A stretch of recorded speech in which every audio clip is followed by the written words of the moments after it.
Uh, Without further ado, let's just dive deep into it. Let's just get started.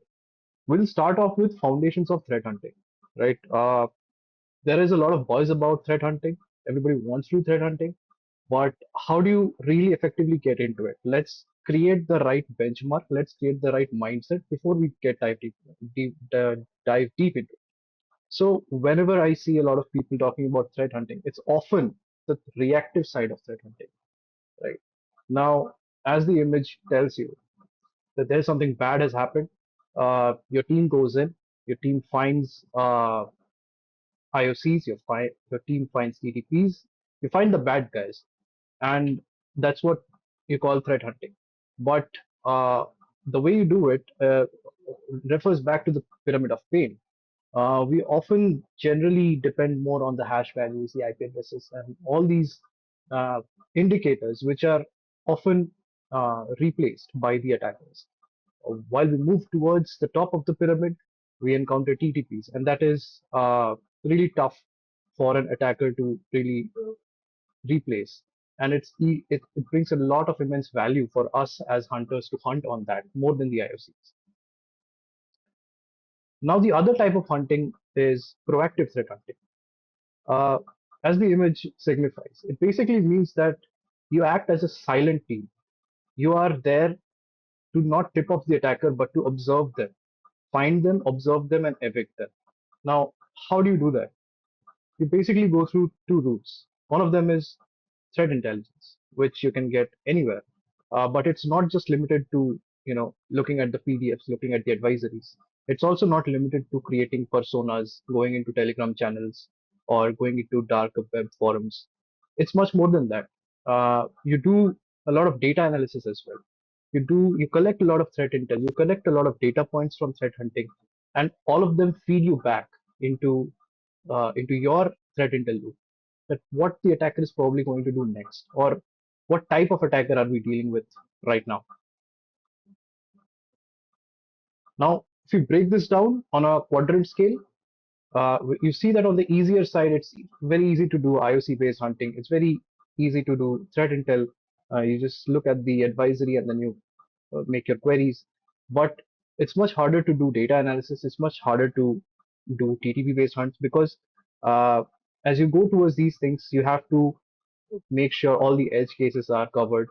And also, you need to take care of the spectrum. You should not always be reactive. You also need to be proactive at times. Uh, with the right skills and the right data comes maturity. I believe most of you might have seen this image. It's the threat hunting maturity scale. Now, when an organization just starts without any security team, they're at level 0 because they don't have any data. Now, once they have the team, they have data collection, they're at level 1. But they're mostly doing IOC based hunting. Now, referring back to the previous image, right? IOC based hunting. After that, you try to do some TTP based hunts. You get some information from the community. You're at level 2 now. You also understand that, hey, we had some gaps. The logs that we were collecting were not really enough. You tell your leadership, you tell your engineering team, and those gaps are filled. Now, from level 2, you want to go to level 3. That's when you play around with the data. You go to data analysis. You no longer stick to the TTPs which are already shared, but you try to craft your own TTPs. Try to share something within the team, within the community, and try to find attackers from there. And finally comes level 4, which means that you have full autonomy over all the hunting scenarios that you have come across. You have automated every single part of it. When we say we want to do hunt, we just write some query and look at the data. But when we talk about level 4 hunting, it means that you have a platform ready for you. Maybe you have Jupyter notebooks, maybe you have something built within your organization that you want to say that, hey, I need to run 10 to 15 hunts on these particular things. And you just, with a few click of buttons or with a few commands, everything is done and the data is present for analysis. You can even take a step further and have some primary filtering, primary analysis done on that collected data, and then derive insights from that. That's what level 4 stands at. What we will do today is we'll look at level 1, level 2, and level 3. We'll assume that we are there. We'll try to go from there and try to evolve. Now, talking about the methods. Many of you have already heard of MITRE framework. It's the complementary framework for the kill chain when we talk about uh, attacker life cycles. But with MITRE, we have good collection of TTPs. What MITRE is today, it was not 7 to 8, 10 years ago. It was very basic. I remember when I first looked at MITRE, it was just the enterprise. And within enterprise, it was Windows, Mac OS, and Linux. There was no cloud, there was no containers, mobile ICS was not even there. They even added sub techniques which were not there. They have added a lot of new techniques. The list was much smaller. But this is what community does for you, right? Many analysts, many threat hunters who come across new techniques, they submit, and most of them get listed over here. It's not just one organization doing the thing, but it's the entire community coming together, feeding the data. But how do you use it? Let's say you have a report and you read the report. You need to figure out which line is important to me. In this second diagram, you can see that one highlighted text refers to exploitation for privilege escalation. So this is what I was talking about all the while, which you were not able to see. Reactive hunting, types of reactive hunting, proactive hunting, types of proactive hunting, the quadrant, what is easy, what is hard. One side is the reactive side, one side is the proactive side. Maturity scale, the one that I spent a lot of minutes on, will be at level 1, level 2, and level 3 today. Finally, we were talking about methodology for threat hunting. I was talking about MITRE framework, and when we check threat intel reports, the second image at the bottom of this page is what I was talking about. Uh, this is what is the most common format of threat intel that we share today, in form of blogs, in form of newsletters, or in form of advisories. It is important to understand what is being spoken because it's all in plain English and a little bit of command lines are there, a little bit of technical data is there. Uh, so the highlighted markings help us understand that, okay, this is how we translate it because first two lines are talking about exploitation for privilege escalation. Uh, because when you share this report with someone else, the person might not have entire time to go through the report. Also, let's say the report is being shared amongst teams, right? Not we need to act quick. We don't have the time to, read through a whole document and then understand and then create hunting. So it's important that we also have a table at the end, an appendix, which tells us that these were the techniques, these were the tactics. Uh, this is what we need to hunt for. This is the TTP overall. The second framework is the STIX framework. This helps us in sharing threat intelligence data. Now, over here, you can see that there is an image at the bottom.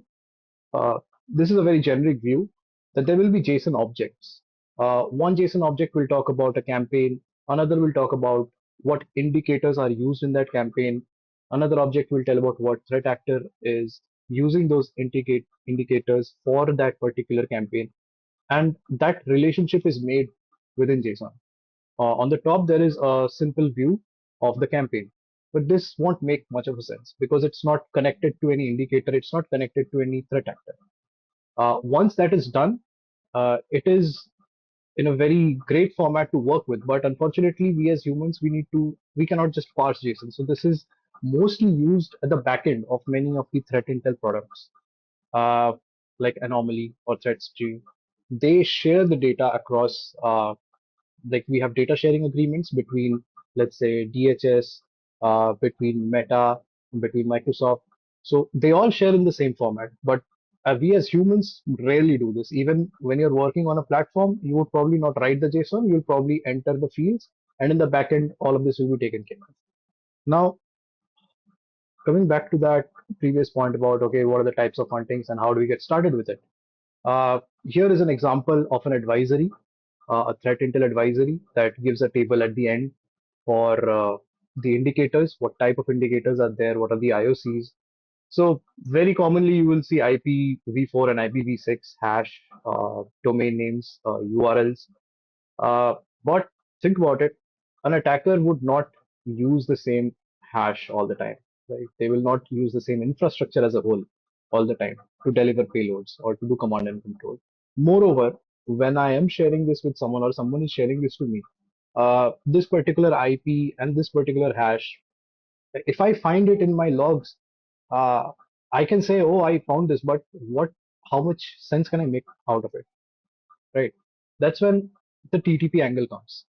Now that you have also added a TTP table, you're telling that, okay, this entire campaign, this entire threat actor activity, what we have seen is we have seen persistence, we have seen privilege escalation, we have seen defense evasion. We have mentioned the technique title, you have mentioned the exact ID, and you have given a short brief about how they're using it. For example, in persistence, you can see server software component web shell. Like threat actors executed code to implant web shells for persistence. Perfect. So now I can go back to my IP address and hash and I can make sense. Okay, this is the IP from where the web shell is coming. This hash could probably be the hash of the web shell. Right? Very simplistic understanding, but at least now it makes more sense. Or let's say there was a pen test in your organization. That pen test could help you create hypothesis for hunts as well. Mostly what I've seen is that we do a pen test every couple of months, maybe once a quarter, and then we try to revisit it.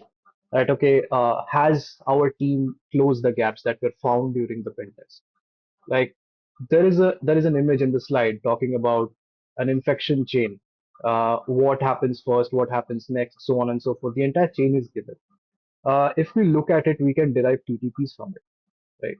The first line itself says injects and creates thread in SBC host. So now we know that, okay, we're probably looking at process injection. So maybe let's start with that. Have we closed the gaps for, uh, you know, malicious process injections? Uh, have we implemented an EDR solution or have we implemented any hardening which prevents this?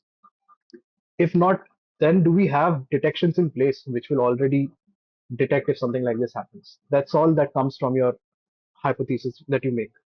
It also helps to create variations of those TTPs because even though we are focused on closing one finding from a pen test, we often forget to look at its variations. So that's when variant hunting comes into picture. Often variant hunting is related to malwares because one malware campaign will have 3, 4 different variants. But in TTP also, we have often seen that this is the case. And finally, threat intel will drive your hunt initiation. Right. This image on the right is a snippet from a sticks JSON. Over here, the sticks JSON was very large. I just took a very small snippet out of it. This contains domain name highlighted in red, and then another highlight I've done is URL. So there were many more values, but these at least tell you that, okay, in this particular campaign, in this particular case, these were some of the indicators, and how are they related? This is obviously that relation you won't get from the JSON file. This is well represented if you have a UI. Let's say you have a taxi server. Taxi server is mainly used for looking at sticks data or any of the proprietary threat intel platforms.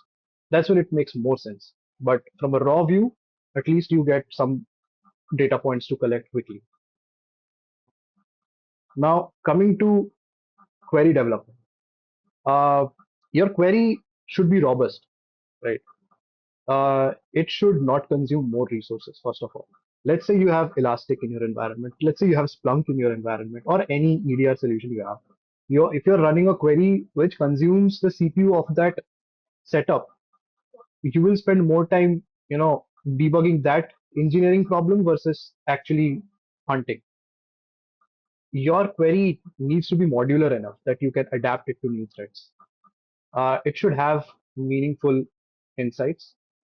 It should not just dump a lot of things and then you need to sort through the data always to figure out something because we don't want to hunt once. We want to hunt regularly. Now, I've taken an example of PowerShell for execution.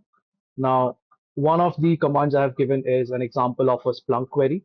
Uh, right. PowerShell would be the parent process. It could be PowerShell ISC. PWS is the latest PowerShell or the generic PowerShell.exe, and it is running any of the lol bins, right? Bash, pits, admin, certuple. It could be anything. Same query I've given below. It's for Microsoft Sentinel. You see, the query, the syntax changes a little bit, but if you read through it, it makes the semantically it makes the same sense that you are looking for a parent image and you're looking for a set of process images. Now, finally, tool selection. Uh, the tools that you use or that you want to use must collect a variety of data sources, not just one data source. The tool itself should have inbuilt filtering and correlation uh, abilities that you can use at your own. It should have the ability to run queries, and it should also have the ability to make visualizations for a dashboard. Some proprietary tools like the top three right now are CrowdStrike, Microsoft Sentinel one. These are the top three from latest MITRE runs. But we also have some open source things. We have OSSec, we have GRR, Google's Rapid Response, we have Velociraptor. Uh, what's the right choice? It's often dependent on CISO budget. That's a balancing act between your ROI as well as the tool, how much compliance is that tool making for you. Finally, as an analyst, uh, what's your right choice? Uh, is it, do you want to go tool agnostic or do you want to gain vendor certifications? For me, vendor certifications make sense when you are at the beginning of your career. You want to show that you know how to use this particular tool. But after a couple of years, tool doesn't matter. Skills matter. So that's why you need to forget about tools. You need to go beyond them. You need to adapt to all the available queries, syntaxes that are available to you. Okay, let's start by hypothesizing a scenario. Let's try to make something. Uh, so yeah, initial access would be the first thing. Attackers are not in your organization right now, but they have to get in.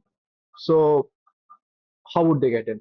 There are two approaches. One is looking at inside out or outside in. Inside out means what are some issues within your organization, such as spear phishing would be a human weakness, misconfigurations would be a system weakness, which allows attackers to get in, or outside in. That would be again RCE, remote auth bypass, or password spray. I have highlighted the outside in with 2 stars because that is what is booming right now. There are 2, 3 headlines on the site I have pasted for you to see that brute force against VPN devices are happening. Password spray is happening against accounts. Your Palo Alto auth bypass is happening. Even Ivanti bypass was happening a few days back. So this becomes a very good starting point for us. Like we can say, for example, that okay, what is it? Stage one? Yeah, we can say that valid accounts are being abused. But let's say password spray or remote auth bypass is happening, uh, the successful authentications would still be very less, right? Uh, we have seen it across the board that uh, there is huge number of bad password attempts, and less than 1% it will be a successful auth. Now, this screenshot is for a very small set of run. Imagine thousands of devices, thousands of users, thousands or 10 thousands of login attempts daily across the globe. Your noise becomes too huge, and the valuable data that you want to look at is suppressed by that noise. Moreover, attackers who are trying to get in, they won't probably use the same device. They probably have 6, 7 devices, or they are just spoofing the device IDs. They are spoofing user agent as well. They are not even using the same IP. They are rotating using residential proxies. Right? It would probably show some obscure location in Europe. It would show some residential neighborhood in US. Uh, you would imagine that okay, it's probably one of the work from home employee. Even the ASN is not safe. As I said, geodata is also not safe. So how would you actually figure that out? Also, APTs take time. They are not in a rush. What we have seen is that they take one attempt every 16 to 24 hours. If it is successful, fine. They won't do anything with it. They won't touch it. They will save the credentials for later. If it is a fail, they'll try again after 1 day. So if you are thinking that, oh, brute force might happen, or maybe 15-hour, you have a lockout period of 10 to 15 minutes. So after every 15 minutes, the attacker may try. They're not even trying. They're trying after hours. So that's a that's one of the headaches that you have to deal with when you are going through this hypothesis. Now that they are in, they have to persist, right? So the common ways to persist are registry keys, startup folders, scheduled tasks, services, DLL hijack. Uh, all of this is possible with low privileges, and they can come back again and again. They can place their malware, they can place their backdoor for later, for to command and control for later. So from our previous discussion, we have created the first step, that is the initial access vector. Either you exploit some CVE to get remote auth bypass, or you password stray through residential IPs, or you purchase uh, credentials from the dark web and try to get it. And that's the next hypothesis, that okay, threat actors are persisting on Windows. They would try to blend in. They would, as I said, low privilege persistence is possible. Uh, but then for those persistence types, the volume of creation is very less. The volume of execution is much more, because already there's some legitimate persistence going on within your organization, and they're executing every now and then. That, compared to creation, is huge. Second thing is noise. Even legitimate applications have a lot of suspicious behaviors. They use a lot of encoded PowerShell, which you may flag, but then you need to fine tune it iteratively. Once they have the persistence, they have low privileges. They would try to compromise more creds. They would try to gain admin. They would try to move laterally until they have like domain creds or dominance over the domain. Uh, and then they can try to figure out targeted attacks, that okay, which assets we need to target, what sensitive data we need to steal, do we need to ransomware encrypt anything. This brings us to the second and third stage. The second stage, as we spoke, is that foothold has been established using, let's say, a service, a registry key, or a scheduled task. And finally, the third step would be LOLBAS execution. Uh, and then finally, data exfiltration or ransomware deployment. So this is one scenario, one hypothesis that we can think of right now that the attackers are doing. And we can then try to hunt on this. Let's see. Yeah. So the hypothesis three was that they can do any number of things like privilege escalation, lateral movement, command and control, uh, given the end goal being sensitive documents exfiltration or ransomware encryption. So let's talk about persistence for a while, because going back to this image, there were three stages, right? Stage one was initial access. Initial access has a lot of noise problem. Stage two is where persistence happens, and stage three is where they can't do anything. So bringing our focus to stage two really helps us get to the point. Like maybe attackers are there, but they have not done anything yet. So let's look for persistence. If we find something good, if we don't find anything, we can pivot. We can do some other type of hunt. So that brings us to persistence. Some of the common tricks. Uh, Malware names would be very similar to legitimate names in Windows, like service host, Internet Explorer, LSAS, WinLogon. It could be in temp folder, but we know a lot of execution happens from temp folder. So already a lot of eyes are there. Uh, Many times when they have good privileges, they can even move into system volume information or win SXS folder. But the core theory remains the same. Malware must run must also hide and it must also survive a reboot. So we're talking about registry auto start points, Windows services, scheduled tasks, probably WMI, DLL hijacking. DLL hijacking used to be great back in the day, and many, many more obscure techniques. Now, talking about auto start can be achieved through two ways primarily. One is your startup folder, which is already populated with a lot of legitimate programs. A lot of shortcut keys are there, but attackers can even place their binaries over there. Or attackers might try to create registry keys in the run once key of this path, like software, Microsoft, Windows current version run or run once. Uh, in the example below, you can see that in run once, the attacker has created some cmd.exe, and there are some commands that follow. Uh, when these when these are happening, Sysmon might detect it as event ID 13, the registry value set, or Microsoft Security might audit it as event 4657, like a registry value was modified. Uh, Services. You can create services a lot of way. Let me just quickly zoom in.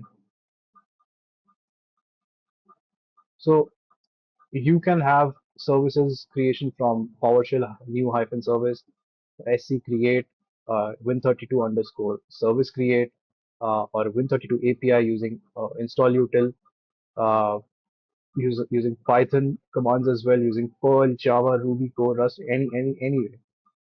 But thankfully, we have event IDs as well. Event ID 7045. A service was installed on the system. Uh, 7000, 7009 for service start fail or fail to start, and so on and so forth. Uh, Scheduled tasks. Scheduled tasks can also be done numerous ways, like SCH tasks hyphen slash create task name and then path to the script that needs to be executed, then define the cadence, like you want to do it once at 12 o'clock, or you can use the older binary, which is at.exe. You can use PowerShell register hyphen schedule task and then define the parameters. You can also do it through WMIC. You can also add a registry key directly, but all of them will still leave some evidence. Over here, we can see Sysmon event ID 11, which detects uh, creation of scheduled tasks through registry. Uh, and then Windows Management Instrumentation, WMI. So in WMI, there are three core areas. One of them is the WMI filter, which is the trigger condition. Uh, if this happens, do this. So trigger might be that, okay, the system has started and let's wait for 5 minutes. After the system has started, let's wait for 5 minutes and then do this. That is the trigger. That is the event filter. Now, what needs to be executed? That is your event consumer. It could be a script, a PowerShell script, batch script, or it could be an executable. Uh, that is described within the event consumer. And then comes the binding. Now, the binding ties this consumer and filter together. So this is a little bit more, in a distributed fashion, but the idea is same. When this particular condition is satisfied, you need to execute this. That's the basic idea. So how do we look at WMI? We need to scrutinize consumers mainly. Conditions could be anything, but consumers are the main thing. Like what is exactly being told to run? There are three types of consumers that we need to carefully examine. One of them is active active script event consumer. It could be a PowerShell script, it could be a batch script, uh, or, and then we have command line event consumer. It could be a process, it could be a binary. Third thing, which is very rarely used, is SMTP event consumer. Like whenever this condition is satisfied, you need to send an email. Probably think of it as a way to, exfiltrate data using WMI and SMTP, but very rarely seen. Most commonly we have seen as active script event consumer and command line event consumer. And what are the event IDs for these? In Sysmon, you will find 19, 20, 21. In Windows built-in WMI activity operational, you will find 5861. and few more, but they're mostly noisy. So let's talk about all of this, the scenario that we made first. We talked about persistence. Now let's revisit that. The hypothesis right now that we have at our hand is attackers have access to our internal network. Right? They have gone through all that initial access, password spray, and everything, but have not triggered any of our SIEM, XDR, or DLP rules. Our assumption is that they are holding persistence to gain more contextual information and plan a targeted attack soon. Great. So obviously we need to look at persistence. What are the data sources? Endpoint logs, Windows security, system, service, registry artifacts, task schedulers, WMI, activity operationals, right? This is just a small set, but the list goes on. We'll do one hunt. Uh, there are some logs that we have collected, and we need to see if our hypothesis is true or not. That's the exit criteria. Uh, if we find substantial evidence that there is something bad, or if we find something suspicious that we're not able to tell that, oh, this is definitely bad, we need to report that. We need to hand it off to the DFIR team. We need to hand it over to our incident responders who will determine how much they need to investigate, scope, if they need to call up the forensics team. Uh, Now, if the analysis turns up clean, we will just conclude our hunt. Anyways, we need to write a report. Uh, it could be a proper document report. It could be just an entry into your uh, Jira or any task tracking system within your organization. You need to mention that, okay, this was the exact hunt that we did, and also the time frame, your data source and time frame. We looked at this data source from this time to this time, and we didn't find anything. Right, very important, because the next time you will revisit or any other analyst revisits, they know that, okay, fine, we didn't find anything in this time range. Let's look at the like in the past in past 2 weeks we didn't find anything. So let's look at 2 weeks before that. Right, think of it that way. This record also helps in an incident. If eventually there is an incident, you have a record saying that, oh, we didn't find anything actually back then. This helps in lessons learned. Like maybe there was a gap in your logging or in your detections. These act as evidence trails. These act as audit trails to help you build up the maturity of your skills as well as your organization. Right. So let's get our hands dirty with this. Uh, so this is my workbench. I personally use Azure Data Explorer. Primary reason being they have a free cluster. I don't need to set anything up. I previously was an Elastic fanboy, but I spent nights debugging Elasticsearch Kibana problems. I don't want to take that headache up anymore. Also, I don't want to spend on any commercial tools when I'm doing my own small research. Right? So if you come into link, like if you go to ak.ms/adx, you will be greeted with Azure Data Explorer. Oh well, I'm logged in, but you will get an option to create your own free cluster like you have over here. You can create your own free cluster. You can put your data and play around with it. That's what we'll do. So this is my cluster.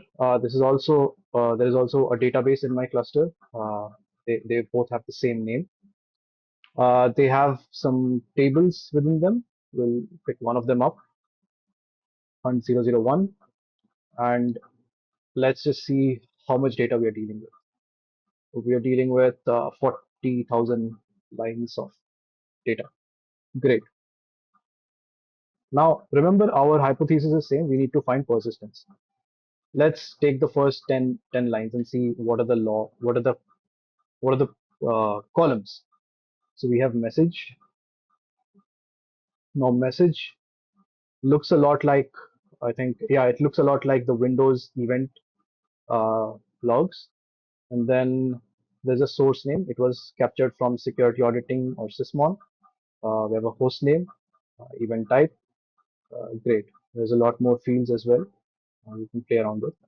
So let's see what are the data sources, because we spoke about that we need to have a lot of diverse data sources to do this. We can't just use one. Let's summarize by count on the data sources. Data sources are called as channel over here. Okay, great. We have 20,000 log lines from Sysmon itself. Security is same, but I think there's a problem with the lowercase and uppercase. Together they are what? 19,000. Okay. PowerShell logs are there. PowerShell logs are also there. 800. Some firewall logs, system logs, WMI logs. Awesome. Task scheduler, terminal services, bits and everything. Right. So our goal is to find persistence. Right. So there is a lot of noise with Sysmon. Let's take a dig at that. So when we take a dig at that, we basically want to select channel as Sysmon. Let's say has Sysmon, and then summarize by event ID. Let's see what all event IDs of Sysmon has been captured here. Great, a lot, a lot, a lot. A lot of them, majority of them are 12 and 13. Now, if we go to the Sysmon page, 12 means registry event, object create or delete. 13 means registry event value set. Awesome. So we already have something suspicious going on over here. Let's add another filter for event ID in 12, 30. Great. And we'll have thousands of lines. Okay. Let's just limit to 10 lines and see what is coming up. Great. So what are the messages? They look like this. Image lsas.exe worked on this target object. Current control set. Uh, W32 time. Secure time. Okay. Not related to persistence, but okay. Uh, can we see which, do we have a column which tells us this was the process dedicated? Okay. You know what? Let's hide the empty columns. So when we parse these, we basically do extend. We create uh, a field name and then say, okay, you know what? Let's extract. Let's extract.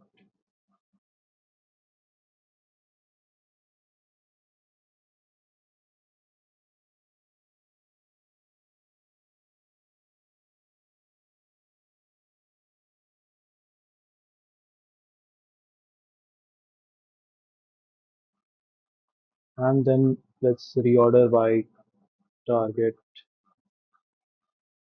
object. And let's look at the message. What's happening?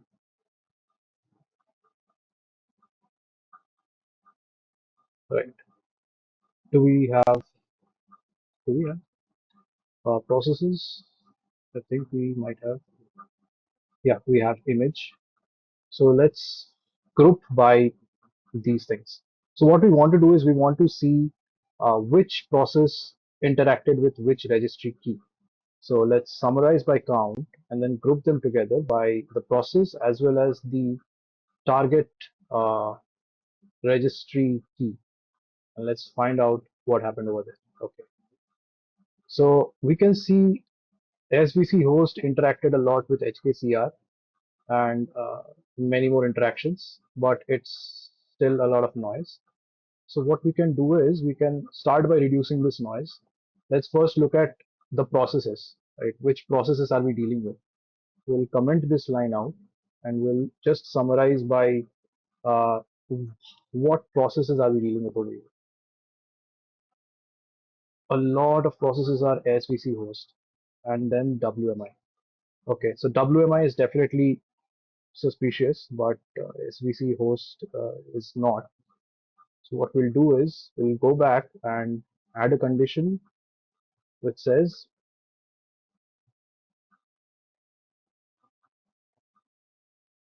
where image not contains svc host.exe. And now let's look at what are the registry keys we are dealing with over here. Great. Looking at this, we can see on the image, a lot of WMI provider is running against system certificates, enterprise certificates, so on and so forth. Okay, okay. If you scroll down, there's a lot. There's a lot. None of this makes sense. But we know that if registry is the target, then there should be run key. So let's just do one thing. Let's just run a filter for run. Okay, lot. Let's add slash run. Okay, runtime, runtime, runtime. Current version run updater, run Windows Defender, run. Okay, so the last three make sense because they are in the path that we are interested in. Software, Microsoft Windows, current version run updater, current version run Windows Defender. Windows Defender is created by MSMPENG, which is your Windows Defender, but PowerShell has created this. Now, this is definitely suspicious. We want to look at. Great.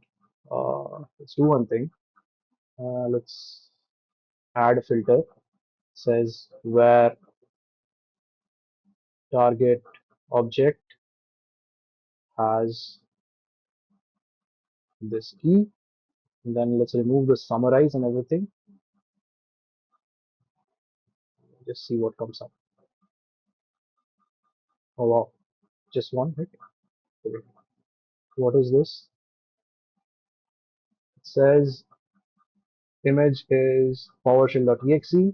It interacted with run updater. And what is the details? It runs PowerShell.exe and then a command. What is this command? GP. In PowerShell, GP means get property and then current user, software, Microsoft Windows, current version, debug. Okay. And dot debug, PowerShell, window hidden, encoded X. So there's something else in current version itself, but it's not in run, it's in debug. We also need to take a look at that. Let's see, how do we do that? Okay, what we'll do is we'll add another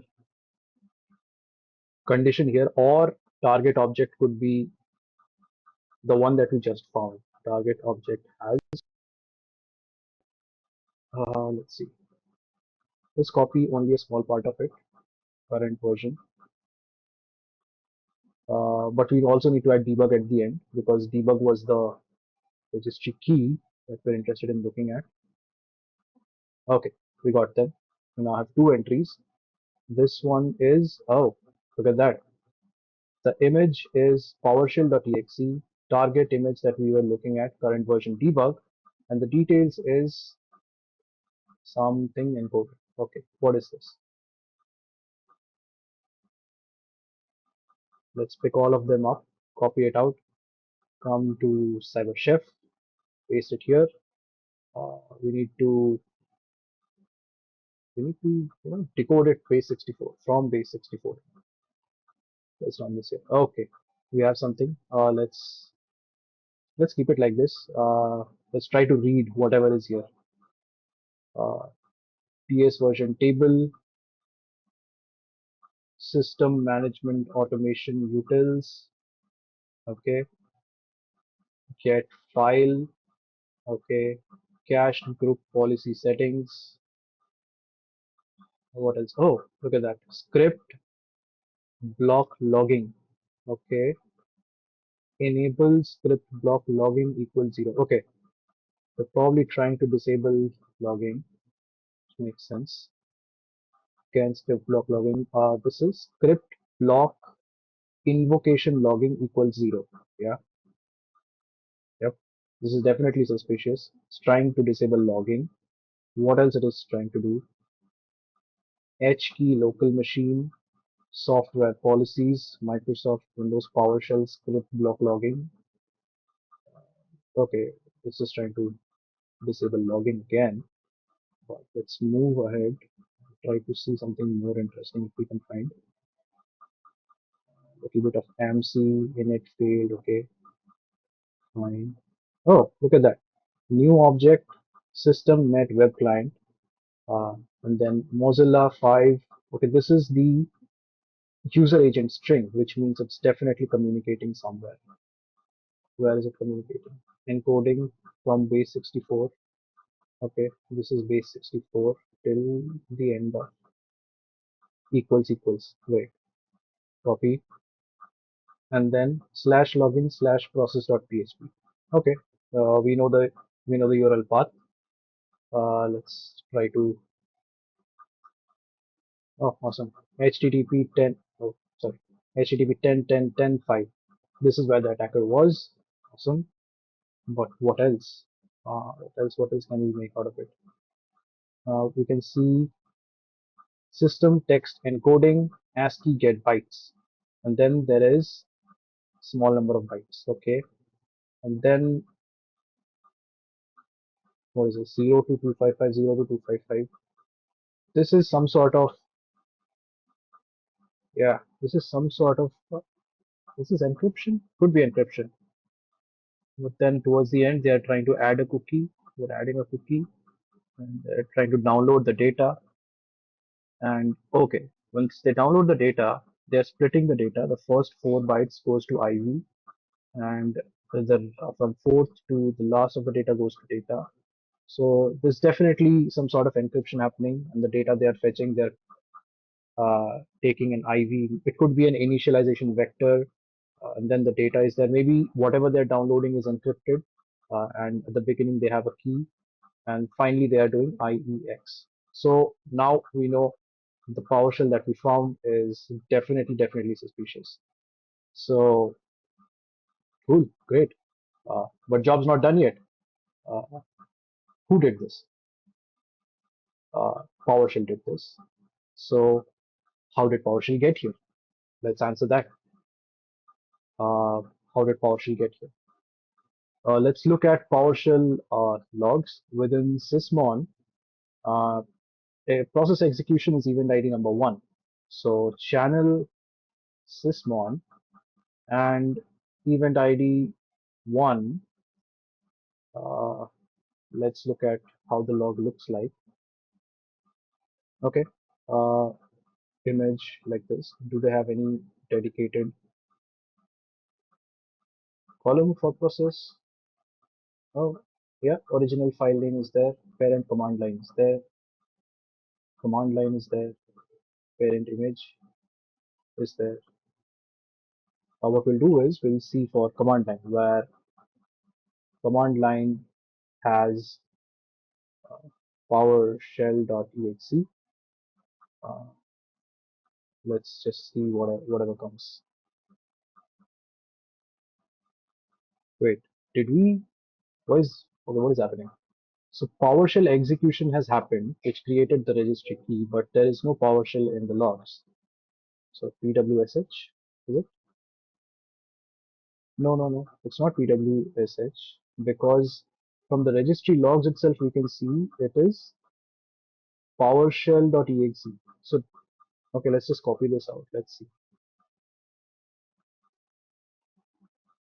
Sorry, my bad. Syntax error. Let's see. This is very weird. So let's look at the message key to see if a PowerShell. Okay, so we are not able to see PowerShell execution. Let's look at something else. Let's recall we did have PowerShell logging, so maybe that's where this is logged, right?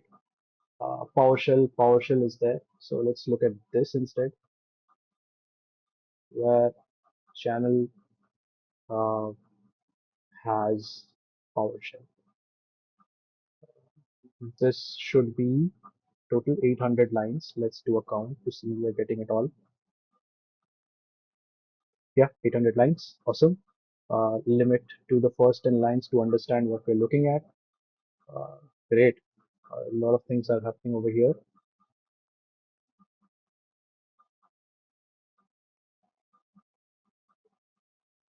So, awesome. We can see a lot of execution going on. This is the same. Yeah, this is the same. Uh, encoded PowerShell that we just saw. That was executed. What else? What else information do we have? Start sleep seconds now. What else? The user ID we have Gustavo. P Gustavo. Awesome. Uh, what else happened? It's again the same. Okay, let's try to answer one more question.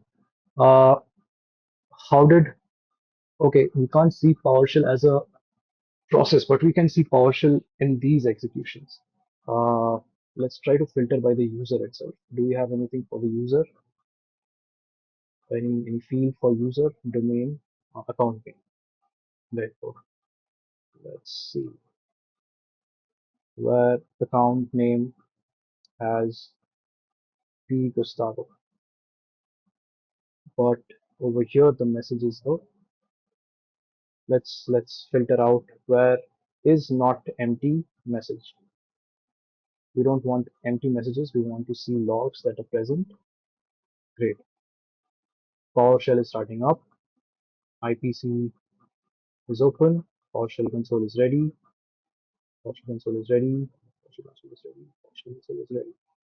Okay. So this is not very useful.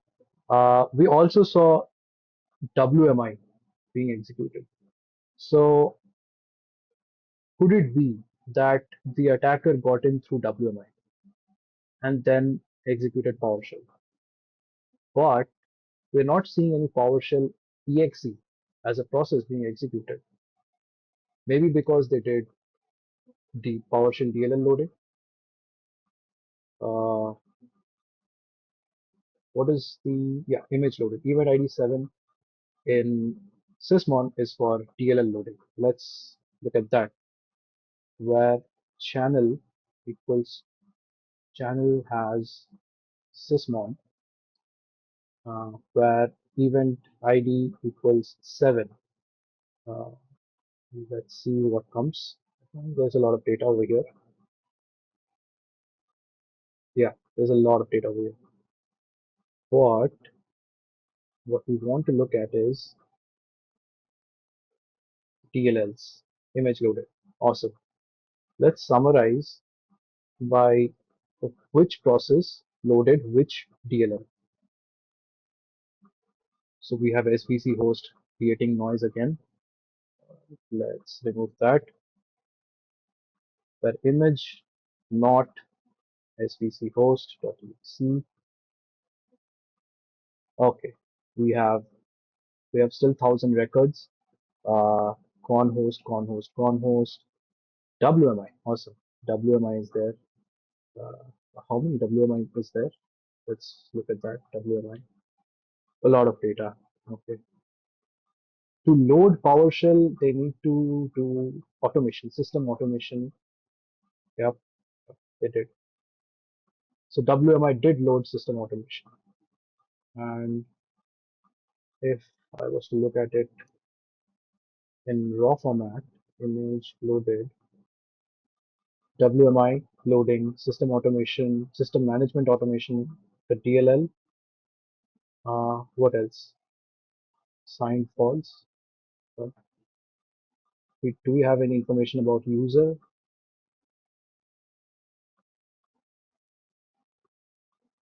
We do? No, we don't. It's an empty authority system. So yeah, WMI does not run in the context of the user when it is the target host. So that makes sense. So what did we find till now? We found registry persistence. We found registry persistence. Let's write it down over here. Registry persistence from no registry persistence to run PowerShell. How? Sorry. Wait.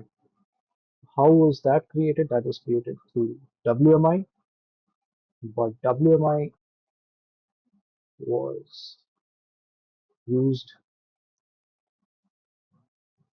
PowerShell DLL. So what else?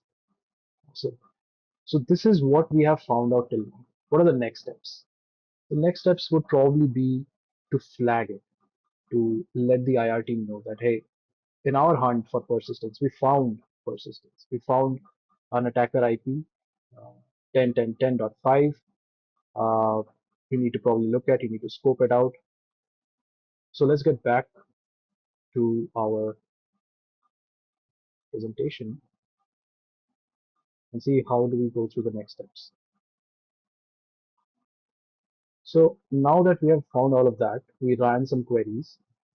What we need to do is we need to, you know, collect more queries. These were 5, 6 queries that we just ran. Let's try to create more queries. Let's try to collect and organize them. One analyst is doing them, 10 analysts are doing them. Let's bring them all together in one place.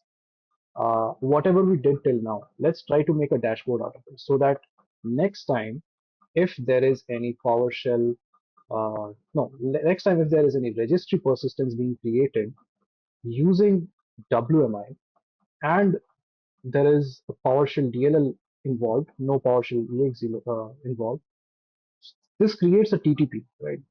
Let's try to find that. Let's try to build a dashboard to detect these type of TTPs. If our queries are good, they are yielding less noise, we can onboard them as detections. If we have a detection engineering team, or if we want to propose detections, could work out.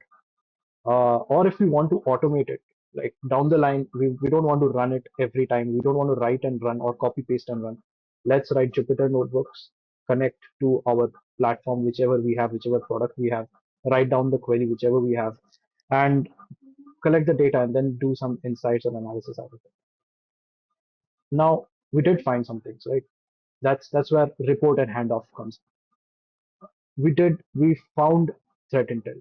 Threat intel, meaning that WMI plus PowerShell in memory plus registry persistence. Uh, Also, we have attacker IP just from one hunt, that is 10.10.10.5. So this is a very limited threat intel that we generated from our hunt, which we can circulate within our org, within all the different teams, within to incident response team, to digital forensics team. They can use it in their analysis.